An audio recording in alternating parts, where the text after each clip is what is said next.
Hey everyone, it's Latoya Ramos, and this is Susty Soul, a podcast where ethical fashion designers, farmers, entrepreneurs, and environmentalists of color get their sunshine.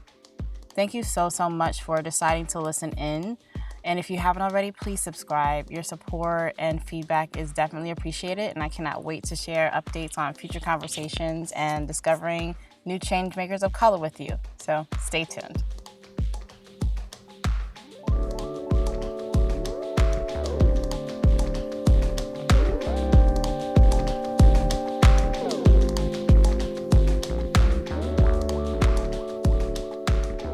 So since this is the very first episode of Susty Soul, I just wanted to talk a little bit about why I decided to start the podcast, what you can expect from the show, and a little bit of information about myself so you can just have some background. So my intention for this show is to provide insight into the topic of sustainability as it relates to people of color, and vice versa. I want to talk about people of color and our relationship to sustainability, and most importantly, why we should even care, even though we understandably have way more than enough to be concerned about and quite frankly stressed about, like racism and politics and etc.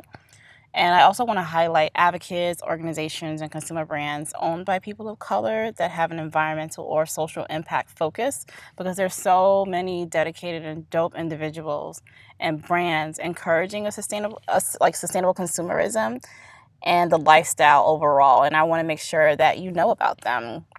So based on the imagery and what's kind of already out there in the media today as it relates to the sustainable space and the social impact space, a lot of organizations only seem to have been associated, and this whole sector and the lifestyle in general, like sustainable living and things like that, it's only seems to have been associated with the white middle class and white hipster culture, and that's not true. Leadership, especially within the slow food and soul fashion movement, is incredibly diverse, and I want to help showcase that. And in addition to that, you also have people in energy efficiency, water stewardship, and other areas doing amazing things who happen to be Black and brown. And so around this particular subject matter, it's something that seemingly also only involves tree huggers or Birkenstocks or someone rolling around in sunflowers or something like that, or branding that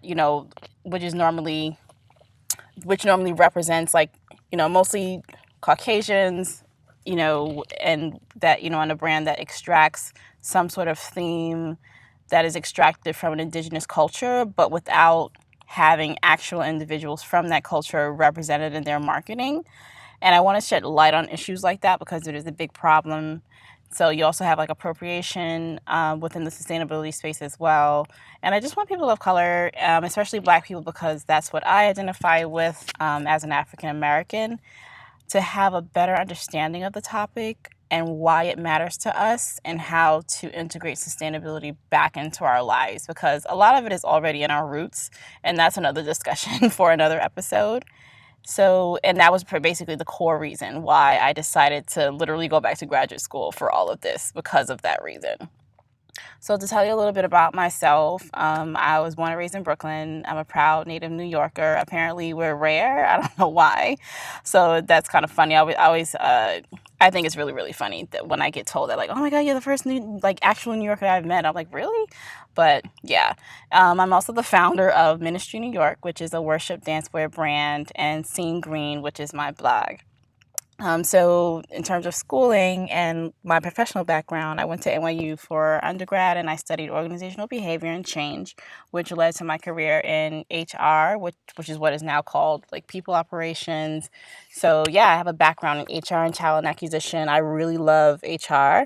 And organizational behavior is basically HR on steroids. That's what I always call it, because it takes a closer look into the workplace dynamics and the employee experience overall.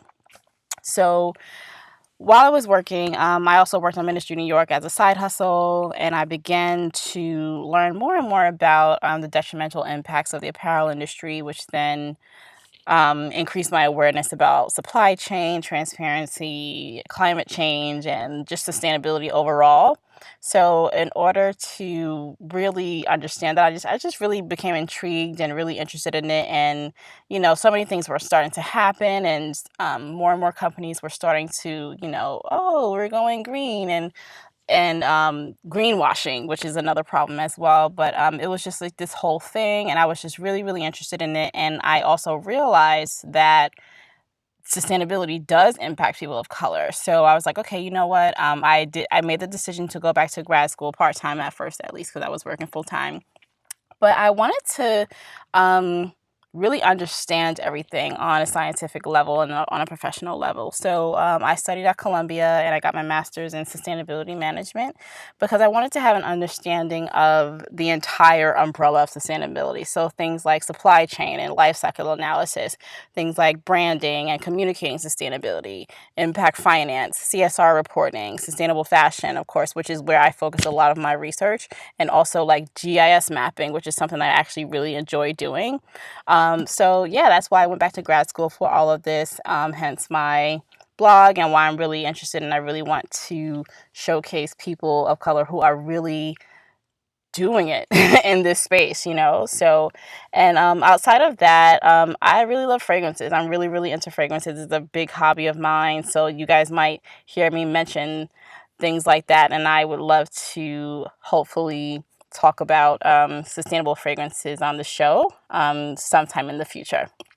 But yeah, that's a little bit about me in a nutshell. And this particular episode, the show itself has been a long time coming. I thank you guys so much who are familiar with me already. I know I've been talking about starting the podcast for a very long time now, but I am here. This was supposed to start last year, but circumstances and things just really got in the way, and I thought I could do it all, and I learned the hard way that I could not. But I'm here, and I'm so happy and excited to finally tell you guys about all the amazing people who are in this space and doing good things, who happen to be Black and brown. And I would love to really, really hear from you guys. Let me know what you think. I'd really appreciate your feedback on the show, and let me know what you'd like to hear discussed on the show.